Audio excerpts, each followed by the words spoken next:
Hi everyone.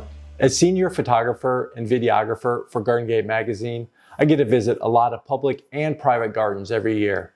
I get to meet the gardeners, I get to talk to them, learn about their garden, and see what plants are thriving in the garden.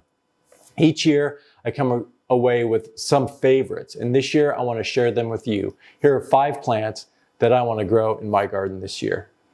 I'd like to start with Allium Red Mohican. I saw this in a couple gardens last year on our English garden tours, one at the Royal Horticultural Society Wisley Garden and also at Parham House. I think what drew me to these was the deep burgundy globe. You don't see that color that often. And it had these tiny buds that shoot up and eventually they turn into white florets. They were just really fun to see in the garden and they really put a smile on my face.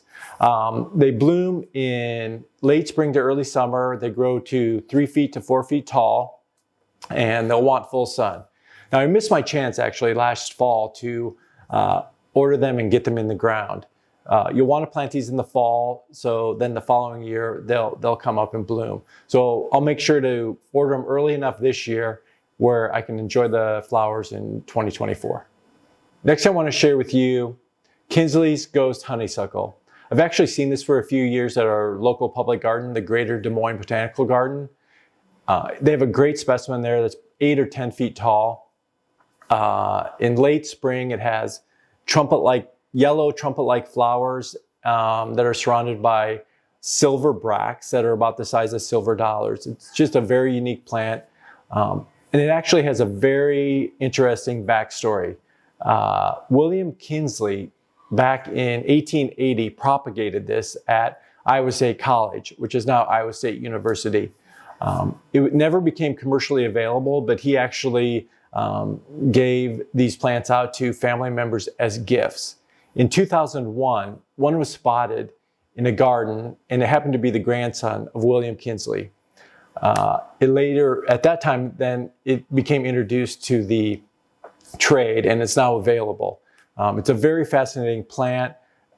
It'll grow 8 to 12 feet tall, like zones 4 to 8, and full to partial sun. I'm going to plan on planting this on the south side of my patio, so it'll help provide some shade and screening for the patio. Another vine that I saw at our local botanical garden is Clementine Tangutica. I love the nodding, lantern-shaped yellow flowers that dangled in the wind all summer. These flowers then yield to ornamental, whimsical seed heads to give this plant multi-season interest. It's a vigorous grower, so you'll want to give it strong support. It will grow 12 feet to 15 feet tall, and it likes full sun to part sun. It'll grow in zones 5 to 9. I'll probably planning on planting this next to the Kinsley Ghost Honeysuckle to give me a nice screen along that south side of my patio. Another plant I saw last year I was familiar with, but it really stood out to me at the Sussex Prairie Garden on one of our English garden tours, Meadow Roo. It has pendulum-shaped tiny flowers, purple tiny flowers with yellow stamens, and they are on top of very sturdy, dark purple stems that rise 4 to 6 feet above the foliage.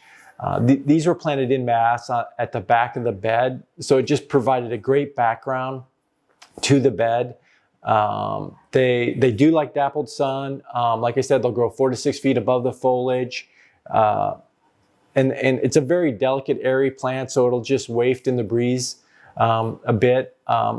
I will plan to plant mine at the back of a bed, and beyond that is a dark green background of evergreen, so the delicate purple flowers will just stand out against that background. I can't wait to get it in the ground. The 5th plant I want to share with you is Heptocodium, or 7 sunflower.